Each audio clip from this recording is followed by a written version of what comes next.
आणखी एक महत्त्वाची बातमी, एसीबी चौकशीनंतर राजन साळवी यांच्या विरोधात गुन्हा दाखल करण्यात आलाय।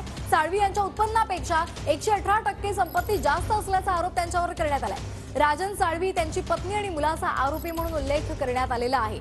एसीबी चौकशीनंतर राजन साळवी यांच्या विरोधात गुन्हा दाखल करण्यात आलेला आहे।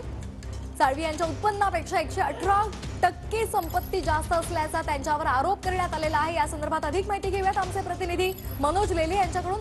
मनोज, राजन साळवी यांच्या ज्या अडचणी येतात त्या वाढताना दिसत, कारण त्यांच्या विरोधात आता गुन्हा सुद्धा दाखल करण्यात आलाय, का अधिकचे अपडेट्स आहेत?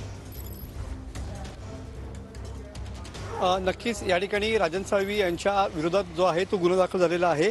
आपण सध्या राजन साळवी यांच्या घराच्या बाहेर आहोत। रत्नागिरी शहर पोलीस स्थानकात हा गुन्हा दाखल झालेला आहे। उत्पन्नापेक्षा 118% संपत्ती जास्त असल्याचा उल्लेख या आरोपपत्रामध्ये करण्यात आलेला आहे आणि म्हणूनच स्वतः राजन साळवी, त्यांची पत्नी अनुजा आणि मुलगा शुभम अशा तिघांविरोधात या ठिकाणी हा जो गुन्हा आहे तो रत्नागिरी शहर पोलीस स्थानकात दाखल झालेला पाहायला मिळतो आहे।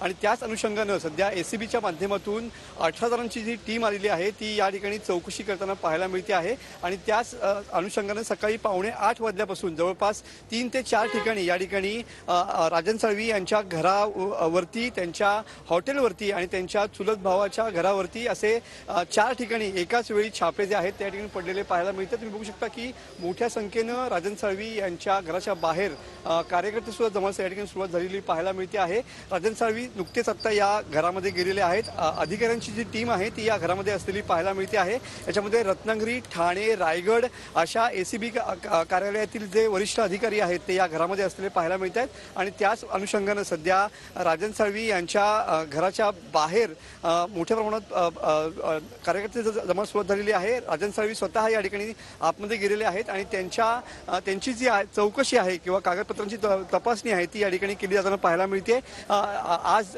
सकाळी 7:45 वाजता एकाच वेळी हे धाड सत्र जे आहे ते सुरू असलेलं पाहायला मिळतं। मी कॅमेरामॅनला परत एकदा सांगेन की याच घरामध्ये सध्या राजन साळवी आहेत आणि त्यांची त्यांचं राहतं घर आहे आणि याच ठिकाणी त्यांची चौकशी जी आहे ती होताना पाहायला मिळते। एकाच ठिकाणी 4 वेळेला ही छापेमारी या ठिकाणी करण्यात आलेली आहे। कालपासूनच एसीबीची जी टीम आहे ती या ठिकाणी रत्नागिरीमध्ये दाखल झालेली होती आणि आज सकाळी 7:45 वाजता एकाच वेळी 4 ठिकाणी हे छापे पडण्यात आलेले आहेत।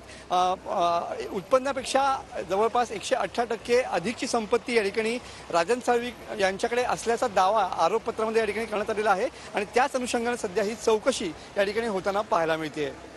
अगदी धन्यवाद मनोज, आपण दिलेल्या या सविस्तर माहितीसाठी।